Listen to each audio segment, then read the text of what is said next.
Hello, my name is Heather Landacre, and today we're going to go over sales processes. Topics that will be covered in this tutorial: getting the prospect and assigning it to the right line of business, qualifying the deal, the concept of pipeline, quotes and RFPs, closing the sale, upsells, upgrades, add-ons, and renewals. The purpose of this tutorial is to give you a high-level understanding of some basic sales processes, so you get a holistic view of a sales life cycle. Let's get started.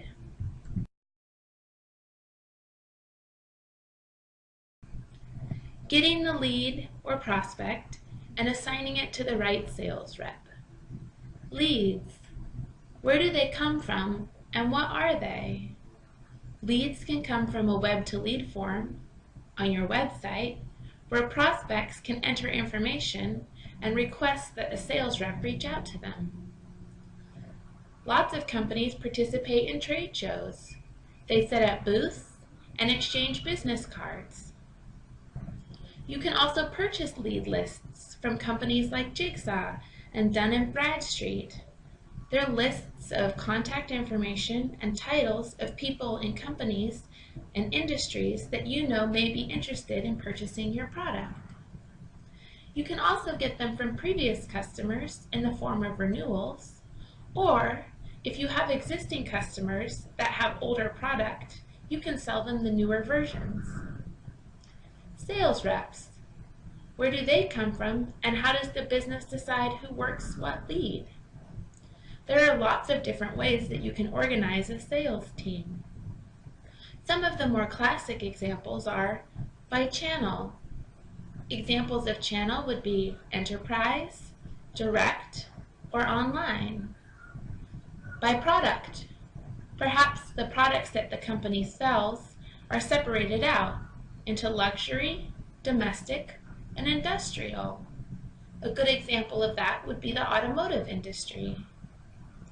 Territories is very common, and it's a way to geo-assign prospects: east, west, north, and south. Another common way to assign sales reps to certain types of prospects and clients is by industry. Some examples would be technology, automotive, agriculture, telecom, manufacturing, and so on. Once you have the lead and you've decided which sales rep it's going to be assigned to, how does that lead get qualified?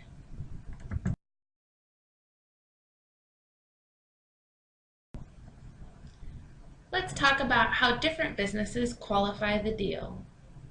Different businesses do it in different ways, and sometimes different departments within a sales organization have different stages for how they qualify deals. For some, the manager wants to know that the sales rep has had a face-to-face meeting with the prospect. Or maybe it's just a meeting on the calendar where both the prospect and the sales rep have confirmed to meet and discuss the details of a prospective deal. For some, it's identifying and confirming that the prospect has a budget that meets the product that the sales rep is selling. For others, it's identifying and confirming that the prospect is a decision maker. Sometimes the prospect is only a rep or is just soliciting information to pass up to an executive or to a VP. Ultimately, the sales rep wants to get to the decision maker while sharing information with the person that is the influencer.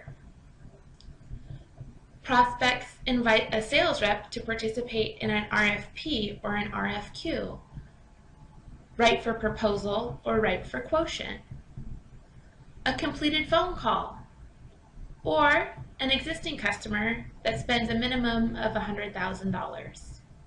These are all just examples of ways that sales reps qualify business deals.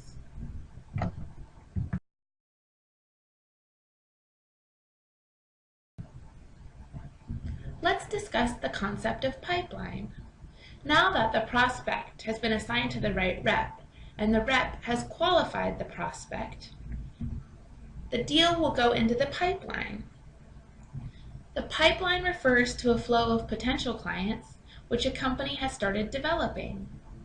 Sales reps assign each potential client in the pipeline a chance of success, with projected sales volumes attached. Planners can use the weighted average of all the potential clients in the pipeline to make revenue, resource, and spend allocation projections. Pipeline can be viewed in two different ways. It depends on the executive's preference. Some want to see the total of the pipeline. Others prefer to see pipeline by the expected amount. For example, a sales rep may have qualified a $100,000 deal with a prospect, but he's only 30% sure he'll be able to close the deal. So that deal would be expressed as $33,000. Other executives may want to see it expressed as $100,000.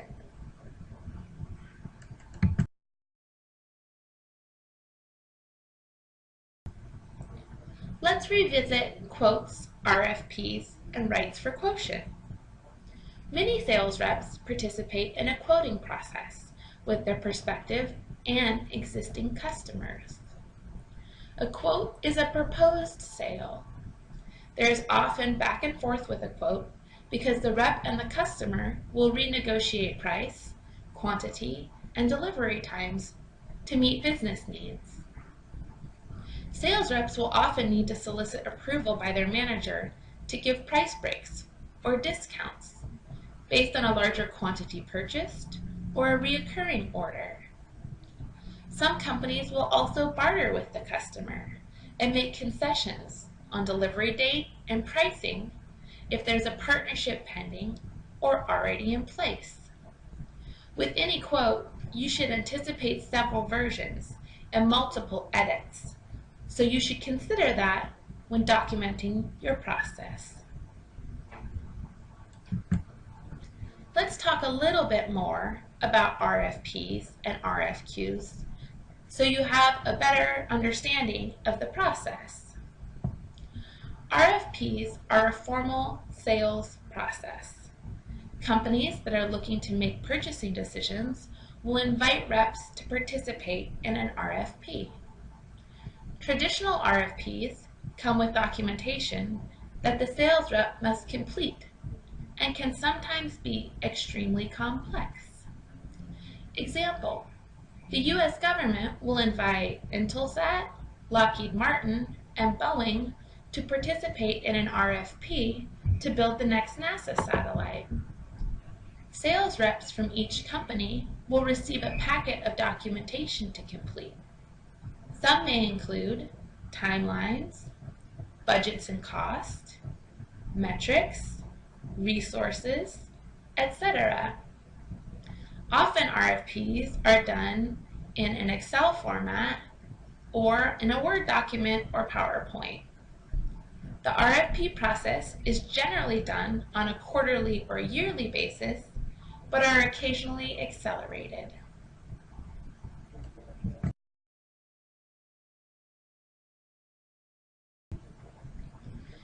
Now that the rep has got the lead, qualified the deal, added the information to his pipeline, and participated in a formal sales process with the client, he's ready to close the sale.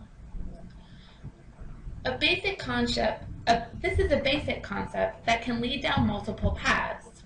So some examples you should be familiar with so you can ask the right questions when helping a client make a decision about how to process closing the sale. Some companies will close the sale, ship the product, and then invoice the customer. Other companies will close the sale, ring the cash register, which means collect the money up front through a credit card transaction or a check, and then hand over or ship the product. Another way that this can happen is they can close the sale, enable the product, for example, software or some sort of technology that the company can use, and then invoice the customer the entire amount. Another example is a company could close the sale, provide the product, and invoice the customer over time, like a subscription-based model. It is important that you be knowledgeable about what happens after the sale closes. Does finance handle the transaction from there? Who and where does the product ship from? How is billing being handled? Is there net 30, 60, or 90-day terms? Who handles collections for open accounts receivable? All of these things matter to the sales rep because they're directly related to the way he is compensated. Additionally, it's important that you be familiar with the financial piece of the business so that you can customize the process to be compatible.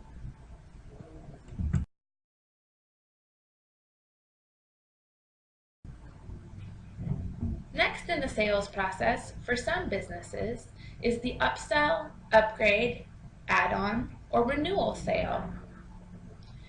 Ask your client, how does the business track what some would call the indirect or upsell revenue stream?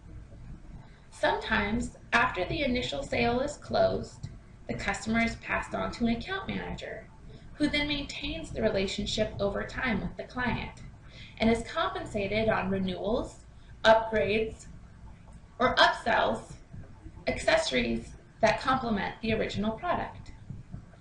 In some business models, this is the responsibility of customer support. Make sure you ask your client what department has these responsibilities and how they're currently being managed.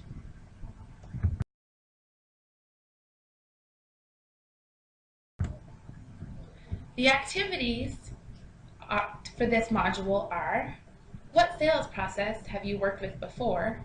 Give a short description of the sales process. Build out a lead to closed-won sales process in your developer org, and then create a business process flow diagram identifying each phase and attach to the class record. Thank you.